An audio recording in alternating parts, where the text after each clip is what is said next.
Breen, how you doing today? I'm good. How about you? Not too bad at all. It's been a decent week for me so far. So far, so good. We'll see what we can do tonight to ruin it. Oh, fantastic. I love your optimism. Oh, God, sorry. Hey, everybody, it's story time with the Historyist with your host, Matt Breen and Jen Dumas. One job at the beginning of the podcast, but I think they know who we are, so it's going to be okay. I know, but I feel like I shirked my responsibilities a little bit. Just a little bit. Not too bad, though. So I know at this point, my class is a couple days into what leads to World War I, and you are right on the cusp of it as well. We're right there, yeah. And it's going to be the war not to end all wars, but to begin all wars. I mean, I think this is an excellent branding opportunity. Seriously, I think we should rename this whole thing and start our own company. So what we've been talking about the last couple of days in my class are the tensions that are rising in Europe and actually the rest of the world, and how these tensions act as gunpowder that's filling this powder keg that eventually will explode into global war. Love the analogy. I love the analogies. Things are about to blow up. Yeah, they totally do. And one of the reasons that happens is because we are redefining power and we are redefining relationships both in Europe and in Asia. And traditionally in Europe, what we've seen is France and England holding all the power, holding all the cards. And really, up until the 20th century, it's been mainly China and Asia, and that's about to get flipped on its head. Yeah, we're going to see the emergence of these disruptive powers, these different nations that are going to kind of come out of left field in a lot of ways and become these disruptors, and we're going to start marching off to war real soon. And which disruptive powers are we specifically talking about? Well, let's start Europe, and then we'll hop over to Asia. All right. So in Europe, the biggest disruptor of all is going to be Germany, and we've talked around Germany a lot. And I know in my class we got in a little bit with the Franco-Prussian War, but nothing too deep. But the Germans are the big ones. And then I know we could debate rounds on this and to say that Russia is this upstart disruptive power, and I can already see the look on your face. But I think there ain't that powerful. Yeah, and exactly, right? But the Russians, I mean, yes, they've been like since Genghis Khan, right? Can beat by everybody. But there is this big thing to be said about what Russia does to this balance of power as well. So the Russians, I think they get to be disruptor status, and then let's hop over into Asia and the Japanese, which I think if you were betting, right, it's been India a little bit, it's definitely been China. The Japanese really, but they self-isolated and all, but the Meiji Restoration changed things up for Japan in a big way. Oh, so yeah, they make up for it really quickly. Way faster than anybody anticipated. Yeah, absolutely. So let's start in Europe and talking about Germany. And we know prior to 1870, there was no Germany. It was this loose confederation of German states who they all spoke the same language and had common customs, but they were 39 individual states. Right. They're a nation without a state, right? And they've got the Zollverein. Do you like that? I do like that. That was really well done. I talked to Frau Dre. She hooked it up. So we've got the Zollverein and this common trade union. But, yeah, you got a bunch of people speaking German. You got the Prussians. And they're like, Prussia is the gold standard for everything German. And then you've got Bavaria, and then you got a bunch of also-rans, right? I could so go for a pretzel right now. Yeah, or because we're going to talk about German, like a Danish, like the Danish war. Delicious. You know? Now I'm hungry. I know, right? Not a food podcast. So just to remind you or let you know, Prussia and Russia are two distinct groups of people. Do not confuse them.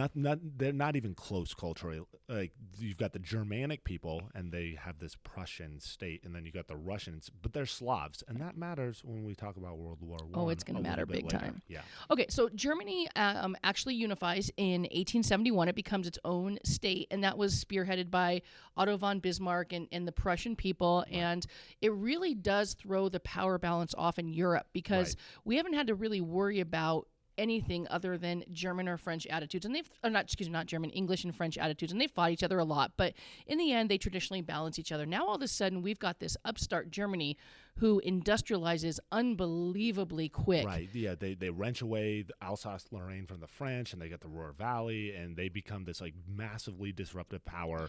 They're gonna, it's gonna spin out into Africa, and we got that imperialism connection there. Yeah, and the Germans, and the thing is that everybody knew how disruptive this would be, going all the way back to the end of the French Revolution, because if we track the end of the Napoleonic Wars and Prince Metternich and this idea of this balance of power, and you can balance Russia with France and England, and none of those states will get too strong. And as long as they're all equally matched, then there's going to be no impetus for war. So everything's going to be fine and good.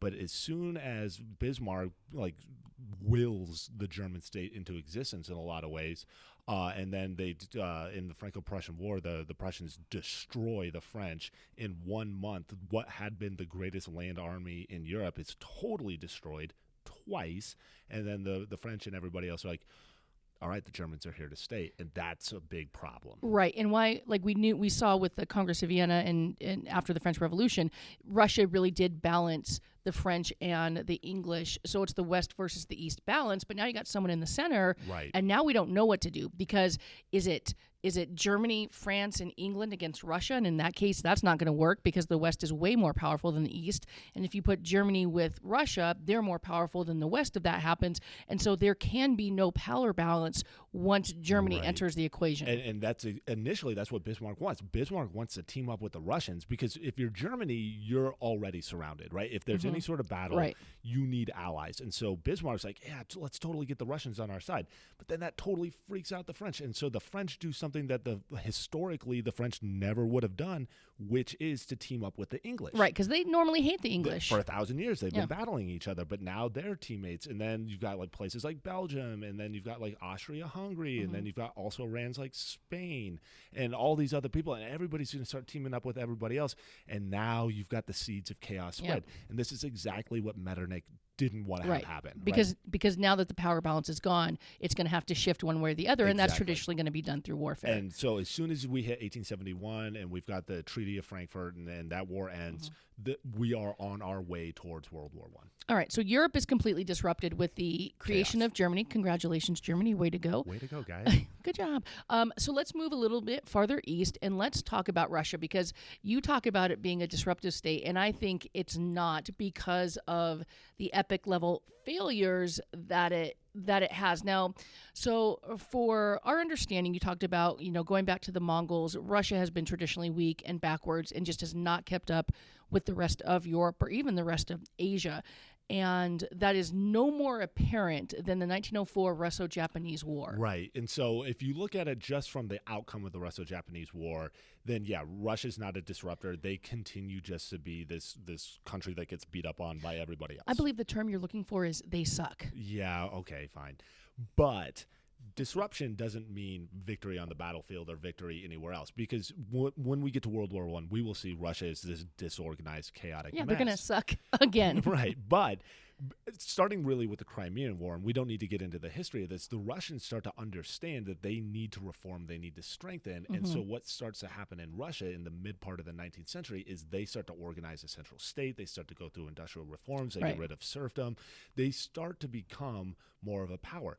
And so what does that start to do? It starts to make everybody else around them, and Russia is huge, right? If we think of the Eurasian landmass, Russia's almost all of that mass.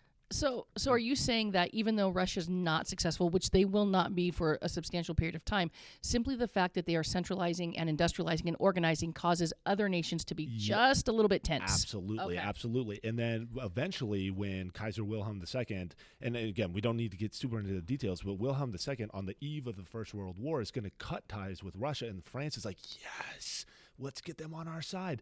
And so the Russians and the French and the English all kind of team up, and now Germany starts to get super paranoid. Well, yeah, because now they're surrounded. They are literally surrounded, right? And so even though when Russia gets to the battlefield in World War I, they are going to be a disorganized mess, and they're never going to be able to marshal their industry and their people, and they will be successful only because there's millions and millions and millions of future corpses for their army.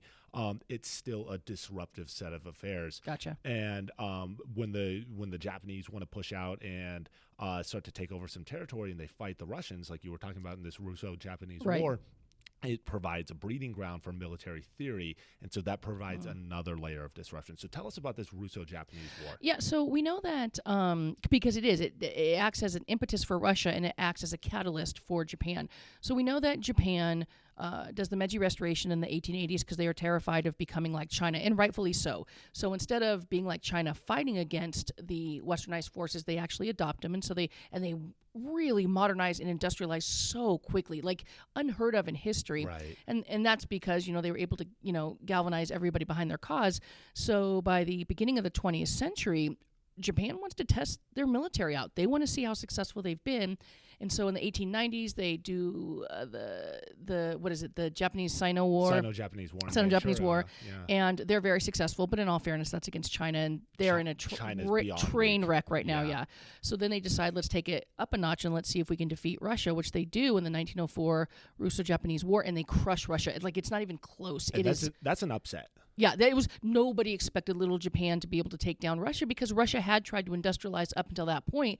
They were just so disorganized and terrible at it that Japan took it to them. And like I said, for Japan, that was validation for what they had done, and it showed their success, and it acted as a catalyst for them to continue to do this and see themselves more on the stage of Britain and France than they were with Russia. And then for Russia, it is an eye-opening experience that what they had been doing until that point did not work. Right. So if things were going to change, they were going to have to change their methods dramatically. Right. And you hear that sound? That's the sound of Russia marshaling their army, building their industries. And what does Germany start to do? Germany starts to come up with this plan. Hey, if we're going to fight a war, and we might have to fight the Russians, and we might have to fight the French. And one of the fallacies of history is everybody thinking like, oh yeah, 1914, this came out of nowhere, and everybody was thinking like, oh, there's all this money out there, and there's industry, and no one's ever going to fight. Like, everybody in Europe knew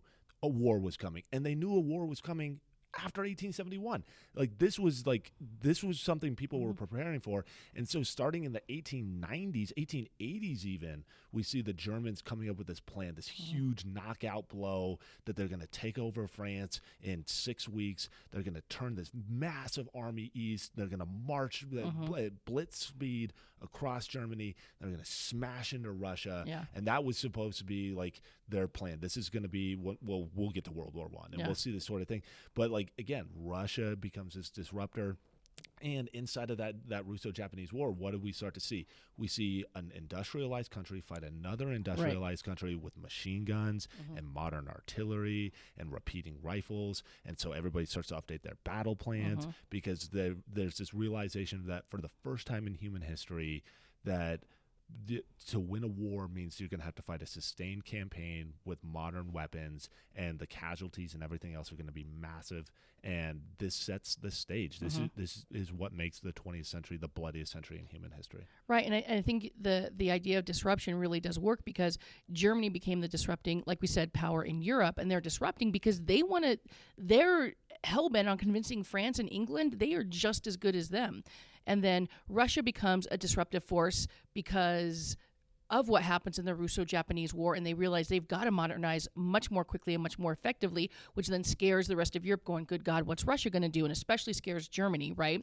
And then Japan is disruptive because Japan's about ready to play with the big boys. Once they're successful in the Sino-Japanese War and once they're successful in the Russo-Japanese War, they are not going to be satisfied by being a little brother anymore. They want to be on the big stage, and so they'll do whatever it takes to get there, which will be a disruptive force.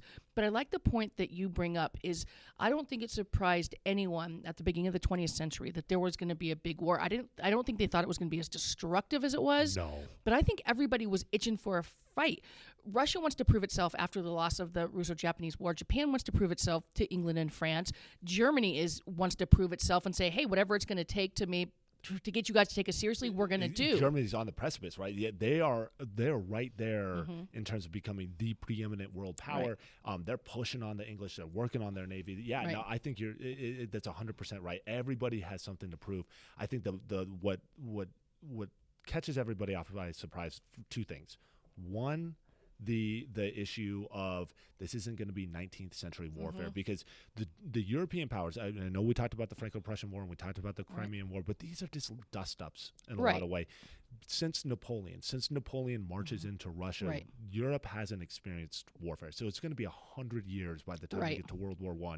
And the notions of what it's actually going to be like to fight a total war They have no They concept. don't know. Yeah. The only country in the world who has any real true idea of how disruptive this can be is the United States of America. Right, because we had done that, right? In the American Civil War. And at the turn of the century, the United States is still recovering from that Civil War. And the United States has they want no part of any of this. And I think really, because I was thinking about the French, did the French really are itching for fighting? And they are, because they're pissed off about the Franco-Prussian War and what they lost. They were humiliated. Yeah. Yeah, absolutely, right? So, but I think the other thing that catches everybody off surprise, and we're going to have to tune in for our next episode for this one, is where it starts. Yes, I don't think anybody expected that. That comes, again, out of left field. Yeah. And that's going to be a big surprise to everybody else, and it sets into motion this whole series of events that, if we want to talk about some of the most important events in world history, what happens in 1914 in the Balkans is got to be right up there at the top 2 or 3. So is that going to be the next focus of our podcast? Think so. I think we've got the Doomsday board set up. Ooh, fantastic. And then next week we can knock everybody down. Oh, and we're talking big time knockdown. So again, this podcast today was all about the disrupting forces and how the creation of a new Germany and Russia trying to industrialize and Japan wanting to play with the big boys club is actually going to set in motion a series of events that is eventually going to lead to war. They just didn't think that it's going to lead to war where it did. That's right, yeah. And, last week, I think the last podcast we talked about we were going to do the Boer War. So I think, just in all fairness to all of our listeners, you can check out some of the stuff online for the Boer War. The whole, I know in class I hit it, and I'm sure you did too, imperialism just becomes nasty and awful. Oh, yeah. We can make a Boer connection, though, because the British are going to get bloodied in the Boer War, and that's going to make its way to the fields of France as well. Oh, that's really interesting, because really we talked about the French wanting in and the Russians and everything else, but the British, I didn't really get a sense, I'm like, you know what, the British could just do without all this crap, because they don't care. They are not on the actual continent itself. Absolutely. So this didn't really concern them, but the humiliating defeats they do suffer in South Africa, that might throw them a little bit, hey, we got to prove ourselves again. It professionalizes the army, and I've got this great story to tell next week when we get into World War I about that whole Boer situation and the British thinking at the last minute they're convinced they're not going to fight, and so when they fight, it's really we're doing this sort of thing.